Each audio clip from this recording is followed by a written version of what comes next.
Good morning student. Last class में हमने subject का इंट्रोडक्शन कंप्लीट कर लिया था बेटा। आज हम कुछ बेसिक्स स्टार्ट करेंगे जो आप 9th क्लास में पढ़ चुके मोशन, और हम उनको थोड़ा सा शॉर्ट में एक्सप्लेन या शॉर्ट में समझने की कोशिश करते हैं, क्योंकि वही हमारा बेसिक वहीं से स्टार्ट होता है। ठीक है, ये हमारा 0 लेक्चर चल रहा है, अभी हमारा कोई चैप्टर स्टार्ट नहीं हुआ, 0 चैप्टर चल रहा है, चैप्टर 0 है आपका। ठीक है ना, 0 चैप्टर से स्टार्ट करते हैं। सबसे पहला टॉपिक हम पढ़ेंगे मोशन बेटा। पहला टॉपिक हम क्या पढ़ने वाले हैं? मोशन। देखो मोशन आप सब जानते हैं कि कैसे डिफाइन करें मोशन को। मोशन को हम कैसे डिफाइन करें कि अगर कोई ऑब्जेक्ट कहीं स्टैटिक है, रुका हुआ है, ठीक है, अगर उसमें हम कोई फोर्स लगाते हैं तो उसमें मोशन आता है। बिल्कुल जैसे बॉल रखी है आपके पास और बॉल पे अगर आप फोर्स लगाते हो तो मूव करती है, उस मूवमेंट को ही हम मोशन बोलते हैं। उस मोमेंट को ही हम क्या बोलते हैं बेटा? मोशन। जब वो मूव करती है तो उसमें मोमेंट होता है, मोमेंट होता है, तो इस चीज़ को हम मोशन बोलते हैं। अब देखो मोशन में हम छोटे छोटे डेफिनेशंस पढ़ेंगे, छोटे टॉपिक डिस्कस करेंगे। तो सबसे पहला टॉपिक मैंने लिया है distance and displacement. Distance and displacement. देखो दो क्वांटिटी लिखी है मैंने, दो फिजिकल क्वांटिटी है, डिस्टेंस एंड डिस्प्लेसमेंट। देखो डिस्टेंस और डिस्प्लेसमेंट दोनों के बारे में आप जानते हो अच्छे से कि डिस्टेंस को अगर हम डिफाइन करें कि कैसे डिफाइन करें, डिस्टेंस को हम कैसे डिफाइन करें। जैसे आपका ये रूम है, इसकी ये जो लेंथ है, ये विड्थ है, हाइट है, ये एक तरह से डिस्टेंस ही है। लेंथ विड्थ हाइट जो एक तरह की क्या है? डिस्टेंस। हम कैसे डिफाइन, जैसे हम मान लो कि एक फिक्स कर लिया पॉइंट कि ये पॉइंट यहाँ से हम चले, इस डायरेक्शन में गए, इधर गए, ये सब अगर इसकी हम टोटल लेंथ की बात करें तो ये मेरी डिस्टेंस है।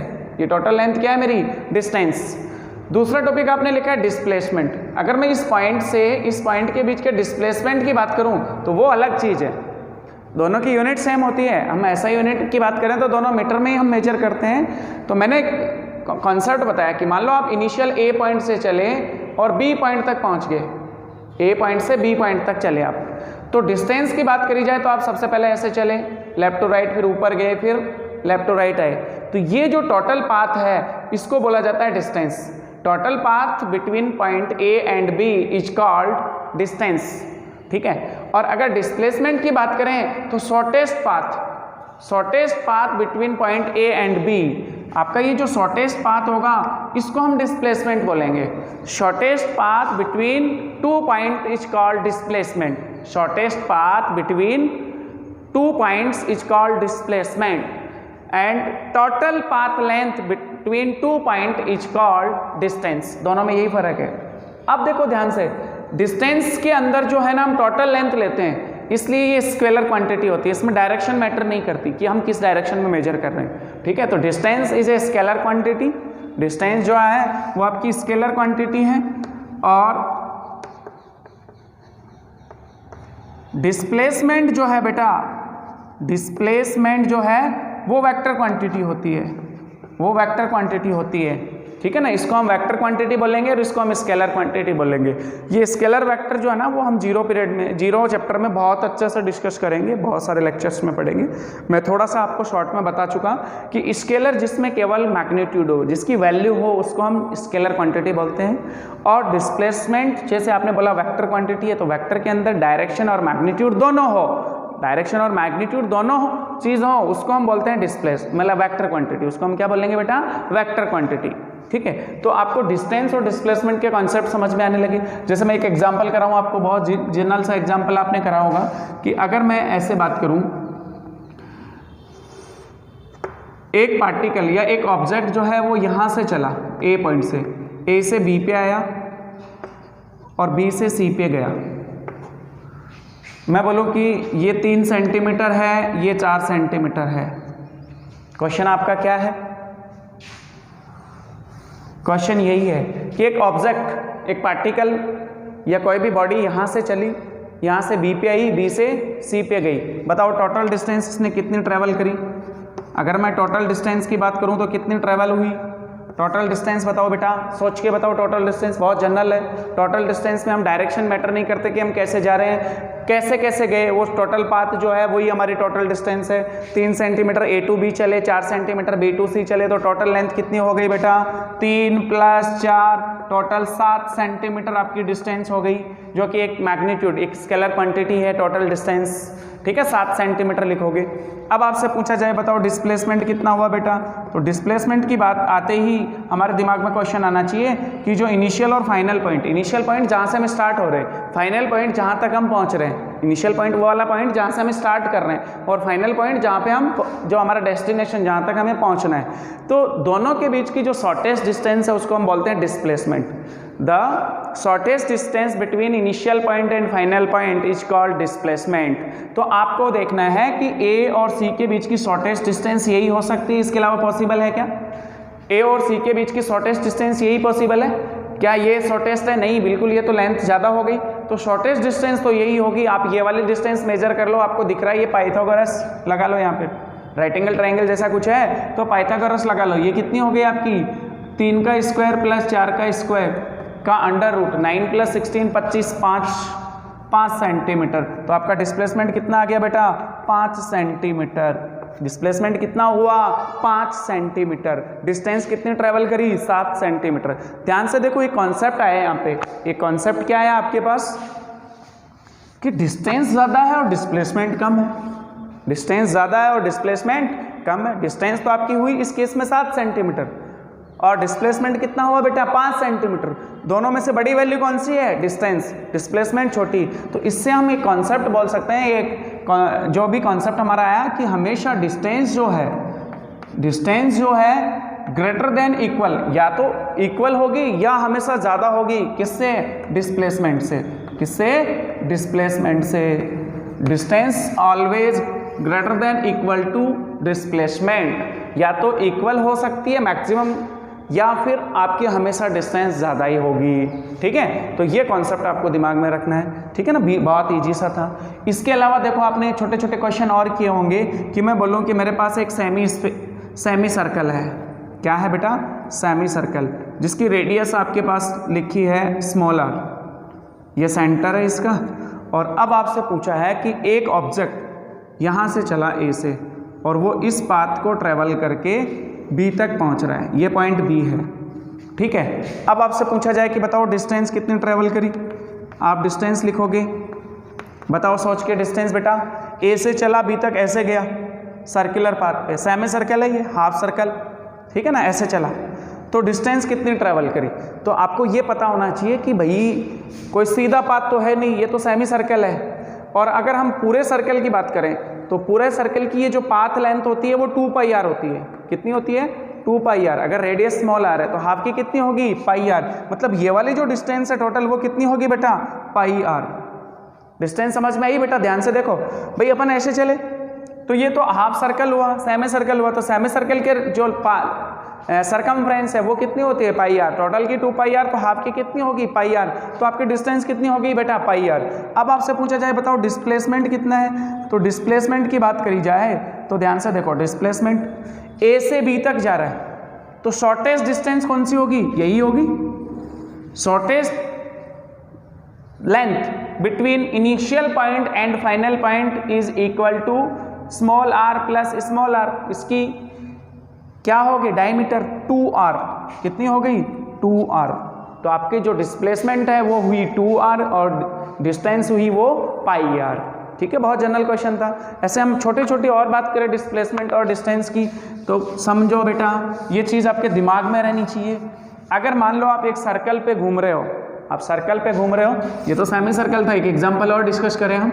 General circle, radius capital R, आप यहाँ से चले A पॉइंट से और घूम फिर के फाइनली वापस A पे ही आ गए। फाइनल पॉइंट भी आपका यही है, A ही। आपसे पूछा जाए डिस्टेंस, आप बहुत जल्दी बोलोगे बेटा इसकी सरकमफ्रेंस 2π कैपिटल R, अगर कैपिटल R लिया रेडियस। आपसे पूछा जाए डिस्प्लेसमेंट तो आप डिस्प्लेसमेंट भी बहुत जल्दी बोलोगे बेटा, कितना हुआ डिस्प्लेसमेंट? 0। इनिशियल पॉइंट और फाइनल पॉइंट दोनों एक ही हो तो डिस्प्लेसमेंट कितना हो जाएगा? 0। शॉर्टेस्ट डिस्टेंस क्या हुई दोनों पॉइंट्स के बीच? भाई यहाँ से चले और वापस उसी पॉइंट पे आ गए तो डिस्प्लेसमेंट कितना हुआ बेटा? 0। आप वहीं पहुँच गए तो डिस्प्लेसमेंट आपका क्या हो गया? 0। तो आपको मेरे हिसाब से डिस्टेंस और डिस्प्लेसमेंट का कॉन्सेप्ट क्लियर हो गया होगा। Distance is a scalar quantity, total path length की बात करेंगे। Displacement is a vector quantity, shortest distance between final point and initial point. ठीक है ना, उस कॉन्सेप्ट को आपको दिमाग में रखना है। उसके बाद आप डिस्प्लेसमेंट और डिस्टेंस की बात करेंगे। और एक जनरल एग्जांपल की बात करता हूं मैं डिस्टेंस और डिस्प्लेसमेंट के केस में। देखो जनरल एग्जांपल समझो कि अगर मैं आपसे बोलूं ये मेरी एक्स एक्सिस है, इसको मैं एक्स एक्सिस मान लेता हूं, इधर हम पॉजिटिव एक्स एक्सिस लेते हैं और इधर हम नेगेटिव एक्स एक्सिस मान लेते हैं, ठीक है ना। ये इसका सेंटर है ओ पॉइंट। एक बॉडी या एक इंसान की बात कर लेते हैं, वो यहाँ से स्टार्ट होता है और यहाँ इधर जाके ए पॉइंट, ये 100 सेंटीमीटर की डिस्टेंस, ये 100 पे लिखा हुआ है, ये पॉइंट जो है ना वो 100 पे है, सेंटीमीटर में ले लेंगे ये डिस्टेंस डिस्प्लेसमेंट जो भी 100 पे पहुँचा, बी पे जाके ये डिस्टेंस 200 हो गई, इधर भी ऐसे ही मान लो, ये सी पॉइंट मान लो, सी इधर वाली ओके लेफ्ट वाली जो वैल्यूज है वो माइनस में होती हैं, ये डी -200। एक बॉडी एक इंसान यहाँ से चला, यहाँ से ए तक गया, ए से बी तक गया, फिर वापस लौटा, सी पे आके रुक गया। मतलब उसने यहाँ से स्टार्ट किया, ए पे गया, बी पे गया और फिर वापस सी तक फाइनल पॉइंट तक आके रुक गया। बताओ उसने टोटल डिस्टेंस कितनी ट्रैवल करी? जनरल बता रहा हूँ, टोटल डिस्टेंस कितनी ट्रैवल करी, टोटल डिस्टेंस कितनी होगी? यहाँ से स्टार्ट किया, यहाँ से यहाँ तक 100 हो गई, फिर ये 200 हो गई, तो यहाँ से राइट में चला 200, फिर वापस घूमा वहीं से 200 यहाँ तक आया, कितना हो गया टोटल? 400। मतलब डिस्टेंस में हम प्लस माइनस नहीं देखेंगे, टोटल पाथ लेंथ देखेंगे। 200 ए ओ टू बी हो गया, फिर B2O प्लस 200 वापिस, फिर O2C 100, ठीक है ना। इसमें डायरेक्शन मैटर नहीं करती, आपको टोटल पाथ लेंथ देखना है। इसमें ऐसा नहीं कि इधर राइट में जा रहा तो प्लस में लेना है, लेफ्ट में आ रहा तो माइनस में लेना है, वो हम डिस्प्लेसमेंट में देखेंगे। तो टोटल डिस्टेंस इसने कितने ट्रेवल कर ली? 500 सेंटीमीटर। टोटल डिस्टेंस कितनी हुई बेटा? 500 सेंटीमीटर। अब हम बात करें डिस्प्लेसमेंट की। डिस्प्लेसमेंट, देखो डिस्प्लेसमेंट कैलकुलेट करने के दो कॉन्सेप्ट बताऊंगा मैं। कैलकुलेट करने के दो कॉन्सेप्ट, इनिशियल पॉइंट आपका 0 पे है, फाइनल पॉइंट आपका -100 पे है। तो एक कॉन्सेप्ट तो ये है कि final point minus initial point, final कितने पे है? -100 पे। इनिशियल विद साइन लेना है इसमें डिस्प्लेसमेंट में। इनिशियल किस पे है? 0 पे। -100 -0 कितना हो गया? -100 सेंटीमीटर। या फिर दूसरा कॉन्सेप्ट देखो, -100 सेंटीमीटर ये रिप्रेजेंट कर रहा है कि लेफ्ट में, माइनस साइन लेफ्ट के लिए, प्लस साइन राइट के लिए, ओरिजिन से, ठीक है। या फिर अपन ऐसे देखें कि भाई यहाँ से यहाँ तक गया 200 प्लस में गया, फिर यहाँ से यहाँ वापस आ गया तो डिस्प्लेसमेंट वापस 0 हो गया। मतलब जिस पॉइंट से गया उसी पॉइंट पे वापस आ जाता तो डिस्प्लेसमेंट 0 हो गया। बट उसके बाद यहाँ नहीं रुका, वो -100 पे आके रुका इधर, तो आपका डिस्प्लेसमेंट कितना होगा? -100। कैसे भी कैलकुलेट कर लो, एक ही बात है। आप किसी भी मेथड से सॉल्व करके देखो, आंसर वही आएगा। तो ये कॉन्सेप्ट भी आपको अच्छे से क्लियर हो गया, ये वाला एग्जांपल भी आपको अच्छे से क्लियर हो गया होगा डिस्टेंस डिस्प्लेसमेंट का। और भी कई सारे हम एग्जांपल सॉल्व कर सकते हैं। बेटा आपको केवल दिमाग में ये रखना है कि डिस्टेंस और डिस्प्लेसमेंट क्या चीज़ें होती है, ठीक है। डिस्प्लेसमेंट एक वेक्टर क्वांटिटी होती है, इनिशियल फाइनल और इनिशियल पॉइंट के बीच की शॉर्टेस्ट डिस्टेंस को हम डिस्प्लेसमेंट बोलते हैं। और डिस्टेंस की बात करी जाए बेटा तो टोटल पाथ लेंथ, किसी भी डायरेक्शन में जाए वो कुछ भी हो, उसमें हमारी डायरेक्शन मैटर नहीं करती, केवल टोटल पाथ लेंथ मैटर करती है। तो अगर हम टोटल पाथ लेंथ की बात करें तो वो हमारी टोटल डिस्टेंस हो जाती है। और शॉर्टेस्ट डिस्टेंस की बात करें तो बेटा उसको हम बोल देते हैं डिस्प्लेसमेंट। उसको हम क्या बोल देते हैं? डिस्प्लेसमेंट। देखो एक छोटा सा कॉन्सेप्ट और बता देता हूँ, थोड़ा सा वेक्टर अगर आपने पढ़ा हो तो, नहीं पढ़ा हो तो फिर मैं बाद में बताऊँगा। जैसे कोई भी वेक्टर क्वान्टिटी होती है ना बेटा, कोई भी वेक्टर क्वांटिटी होती है, मैं वेक्टर में भी अच्छे से बताऊंगा। जैसे मैं बोलूं कि फोर्स को हम कैपिटल F से डिनोट करते हैं, फोर्स को हम किससे डिनोट करते हैं? कैपिटल F से। तो अगर इसके ऊपर मैं इस टाइप से एक एरो लगा देता हूं तो मैं इसको बोलूंगा force is a vector quantity. और पक्का फोर्स वेक्टर क्वांटिटी होती है, विद डायरेक्शन हम फोर्स लगाते हैं। तो अगर किसी सिंबल के ऊपर एरो लगा होता है तो वो वेक्टर क्वांटिटी होती है, ठीक है। डिस्प्लेसमेंट को हम जनरली x से डिनोट करते हैं। डिस्प्लेसमेंट को हम जनरली किससे डिनोट करते हैं? स्मॉल x से। और अगर इसके ऊपर मैं एरो लगा दूं तो ये डिस्प्लेसमेंट है और वेक्टर क्वांटिटी है, ये इसका रिप्रेजेंटेशन है। आपने 9th क्लास में थोड़ा बहुत सीखा होगा कि अगर किसी क्वांटिटी या किसी सिंबल के ऊपर एरो लगा हुआ इसका मतलब वो वेक्टर क्वांटिटी है। और डिस्प्लेसमेंट को जनरली ऐसे डिनोट करते हैं। ऐसे अगर हम डिस्टेंस की बात करें तो उसको हम एस से डिनोट करते हैं, आपने किया होगा। और ये जो एस है इसके ऊपर एरो नहीं लगाना, अगर कोई वेक्टर क्वांटिटी है तो उसके ऊपर एरो नहीं लगाना होता है, वेक्टर क्वांटिटी जो होती है ना उसी के ऊपर एरो लगता है, स्केलर क्वांटिटी के ऊपर एरो नहीं लगता, ध्यान रखना इस चीज़ का, ठीक है। तो हम ऐसे रिप्रेजेंट करते हैं डिस्प्लेसमेंट को x वेक्टर से और डिस्टेंस को हम s से डिनोट कर लेते हैं, ये इसका नोटेशन है, ठीक है ना। फिजिक्स में हम बहुत सारी चीज़ों को रिप्रेजेंट करेंगे, जैसे फोर्स को कैपिटल F से डिनोट कर लिया, वेलोसिटी को v से डिनोट कर लिया, ठीक है ना। इस तरह से हम बहुत सारी जो क्वांटिटीज़ पढ़ेंगे उनका रिप्रेजेंटेशन हमें ध्यान में रखना होता है, ठीक है, थोड़ा सा ध्यान में रख लेते हैं और कोई ज़्यादा टफ चीज़ें नहीं होती। तो आपको आज मेरे हिसाब से डिस्टेंस और डिस्प्लेसमेंट का जो कॉन्सेप्ट है बहुत अच्छे से समझ में आया होगा बेटा। और भी अगर आपको कोई न्यूमेरिकल कहीं मिलते हैं तो उनको सॉल्व करने की कोशिश करना बहुत ईजी होता है, ठीक है। अब देखो अगला जो टॉपिक है अपना स्पीड और वेलोसिटी की भी बात कर लेते हैं, साथ के साथ थोड़ी सी उसकी भी बात कर लेते हैं, फिर अगली क्लास में हम एक्सेलरेशन वगैरह पढ़ेंगे। डिस्टेंस डिस्प्लेसमेंट मेरे हिसाब से बहुत अच्छे से क्लियर हो गया होगा बेटा मोशन में। अब हम अगला टॉपिक लिखते हैं स्पीड और velocity, speed and velocity, speed oblique velocity. जैसे आपने डिस्टेंस और डिस्प्लेसमेंट की बात करी वैसे हम स्पीड और वेलोसिटी पढ़ेंगे। कई बार हम जनरल दोनों को एक जैसे ही समझते हैं, बट दोनों में फर्क है। Speed is a scalar quantity, velocity is a vector quantity. देखो मैं डेफिनेशन बताता हूँ, rate of change of displacement is called velocity.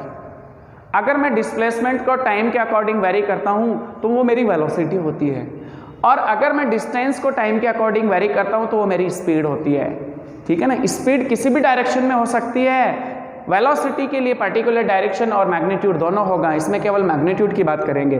तो स्पीड को हम डिफाइन करेंगे, rate of change of distance is called speed और rate of change of displacement is called velocity, ठीक है। वेलोसिटी को हम v वेक्टर से लिखेंगे, इसको हम वेक्टर लगा के लिखेंगे v वेक्टर से, और स्पीड को हम जनरली v लिख देते हैं। स्पीड को हम जनरली क्या लिख देते हैं v, उसके ऊपर वेक्टर नहीं लगाएंगे। तो जो v वेक्टर का फॉर्मूला है, v वेक्टर का जो फॉर्मूला है उसको फॉर्मूले को ऐसे लिखा जाएगा, वेलोसिटी को displacement x vector upon time, v vector equals to x vector upon t। Time के अकॉर्डिंग अगर हमारी डिस्प्लेसमेंट वेरी करती है तो वो वेलोसिटी होती है, वो वेलोसिटी होती है। भैया अपन ऐसा बोलते हैं ना कि मेरी गाड़ी तो 100 किलोमीटर पर आवर चलती है, तो वो किलोमीटर पर आवर क्या आपकी वेलोसिटी है, स्पीड, इसको हम क्या बोलते हैं, वेलोसिटी या स्पीड। देखो डिस्प्लेसमेंट की यूनिट ऐसा यूनिट मीटर होती है, टाइम की सेकंड, मीटर पर सेकंड, इसकी जो यूनिट होती है ना वेलोसिटी की या स्पीड की वो मीटर पर सेकंड होगी। इसको अगर हम डिफाइन करेंगे तो v इक्वल टू लिखेंगे s अपॉन t, ऐसा पढ़ा होगा आपने, s upon t, distance upon time, speed हो गई, डिस्प्लेसमेंट अपॉन टाइम आपका क्या हो गया बेटा, वेलोसिटी। दोनों की यूनिट सेम होगी, मीटर पर सेकंड, यूनिट क्या होगी, मीटर पर सेकंड। देखो यूनिट का कॉन्सेप्ट भी आपने सीखा होगा 9th-10th में कि कोई भी फिजिकल क्वांटिटी होती है, अगर हम उसकी यूनिट नहीं लगाते तो वो फिजिकल क्वांटिटी डिफाइन नहीं होती। अगर मैं स्पीड या वेलोसिटी, डिस्प्लेसमेंट, फोर्स इनकी बात करूं और केवल वैल्यू रख के छोड़ दूं और उसके आगे यूनिट नहीं लिखूं तो क्या हम पता कर पाएंगे कि बेटा ये क्या चीज़ है, बिल्कुल नहीं कर पाएंगे। तो यूनिट से हमें ये पता चलता है कि फिजिकल क्वांटिटी क्या है, ठीक है ना। तो किसी भी फिजिकल क्वांटिटी को डिफाइन करने के लिए उसकी यूनिट लगाना बहुत ज़रूरी होता है। तो हमने देखो स्पीड और वेलोसिटी दोनों की बात करी, ये स्केलर क्वांटिटी है, distance upon time, displacement upon time आपकी वेलोसिटी वेक्टर क्वांटिटी है, ठीक है। दोनों को अच्छे से हमने क्लियर कर लिया एक बार के लिए। अब जैसे क्वेश्चन कैसे पूछा जाता है, क्वेश्चन ऐसे पूछा जाता है एग्जाम में कि मान लो डिस्प्लेसमेंट की बात करें या डिस्टेंस की बात करें, किसी के लिए भी देखो मैं जनरल बात करता हूँ, एक एग्जांपल ले लेता हूँ कि सेंटर O से हम चले, वही एग्जांपल ले लेते हैं पुराना A, यहाँ पे आप पहुँच गए B पे, ये आपका 100 पे है, ये आपका 200 पे है, और यहाँ से कोई ऑब्जेक्ट चला इस डायरेक्शन में, O से B तक पहुँचने में उसको 20 सेकेंड लगे। O से B तक पहुँचने में कितना समय लगा, 20 सेकेंड। O से B तक पहुँचने में उसको कितना टाइम लगा बेटा, 20 सेकेंड। फिर B से वापस O तक पहुँचने में, उसको 20 सेकेंड ही लगे सपोज, या चेंज कर लो टाइम, चलो इतना ही रख लो। अब आपसे पूछा जाए बताओ इस केस में उसकी स्पीड और वेलोसिटी क्या। जनरल क्वेश्चन लिया मैंने, एग्जांपल बहुत इजी सा लिया है। एक ऑब्जेक्ट जो है वो O से चला B तक, B से वापस O तक आया, जाने में 20 सेकेंड लगे, आने में 20 सेकेंड लगे। डिस्टेंस कितने ट्रैवल करी उसने, डिस्प्लेसमेंट कितना हुआ, उस हिसाब से आपको वेलोसिटी और स्पीड बतानी है। तो सबसे पहले अपन स्पीड मेजर करते हैं। स्पीड, ये कितनी स्पीड से चला वो, O से B गया, और बी से वापस ओ आया तो उसकी स्पीड कितनी थी, ठीक है ना। टाइम उतना ही लगा, 20 सेकंड जाने में लगा, 20 सेकंड आने में लगा। तो स्पीड के लिए देखो बेटा, आपको टोटल डिस्टेंस देखनी है, डिस्टेंस अपॉन टाइम, यही फॉर्मूला लिखोगे। तो मैं बोलूँ आपसे भाई ओ से बी तक चला गया 200 मीटर में, ले लो, ये किसमें ले लिया, मीटर में। 200 मीटर वो चला और 200 मीटर वापस आया, तो टोटल डिस्टेंस कितनी हो गई बेटा, 400 मीटर। कितनी हो गई, 400 मीटर। कितने टाइम में उसने ट्रेवल करी, 20 सेकंड जाने में लगे, 20 सेकंड आने में लगे। टोटल टाइम कितना हुआ, 40 सेकंड। टोटल टाइम कितना हुआ, 40 सेकंड। इसको सिंप्लीफाई कर लो, आपकी स्पीड आ गई बेटा, ये आपकी क्या आ गई, स्पीड। 40 का डिवाइड कर लो 400 में, 10 मीटर पर सेकंड। वो कितनी स्पीड से चल रहा है बेटा, 10 मीटर पर सेकंड से। अगर स्पीड की बात करनी है तो ये लिखी जाएगी, स्पीड की बात करोगे तो ये लिखी जाएगी, ठीक है ना। अब ध्यान से देखो, अगर मैं आपसे पूछूं कि बताओ डिस्प्लेसमेंट कितना हुआ, सॉरी वेलोसिटी क्या होगी। वेलोसिटी को अगर आपको डिफाइन करना है तो डिस्प्लेसमेंट, फॉर्मूला होगा displacement upon time interval, upon time interval. अगर आपसे पूछा जाए डिस्प्लेसमेंट तो आप डिस्प्लेसमेंट बोलो, 200 गया 200 वापस आया, डिस्प्लेसमेंट कितना हो गया, 0। टाइम तो उतना ही लगा 40 सेकंड, कितना हुआ बेटा, 0 मीटर पर सेकंड। वेलोसिटी कितनी हुई, 0 मीटर पर सेकंड। डिस्प्लेसमेंट और स्पीड कितनी आई, 10 मीटर पर सेकंड। बिकॉज वेलोसिटी में हमें displacement upon time, it is a vector quantity, ये आपकी क्या है, वेक्टर क्वांटिटी। तो आप इसमें डिस्प्लेसमेंट लोगे तो वेलोसिटी आप बोलोगे 0 और स्पीड क्या बोलोगे आप, 10 मीटर पर सेकंड, ठीक है। और इसके कई एग्जाम्पल अपन डिस्कस करेंगे। बाकी जो भी एक्सेलरेशन है, उसके आगे इक्वेशन ऑफ मोशन है, वो हम नेक्स्ट क्लास में डिस्कस करेंगे बेटा। आज मैंने जो आपको बताया है डिस्टेंस, डिस्प्लेसमेंट, स्पीड, वेलोसिटी, इसके कॉन्सेप्ट आप बुक में वापस देखना, 9th क्लास वाले में बार बार काम आएंगे, ठीक है। आपको पता रहना चाहिए डिस्टेंस और स्पीड दोनों स्केलर क्वांटिटी है, डिस्प्लेसमेंट और वेलोसिटी दोनों वेक्टर क्वांटिटी है। मतलब इसमें डायरेक्शन मैटर करती है। सबसे इंपॉर्टेंट क्या है बेटा इसमें, डायरेक्शन, ठीक है। Thank you.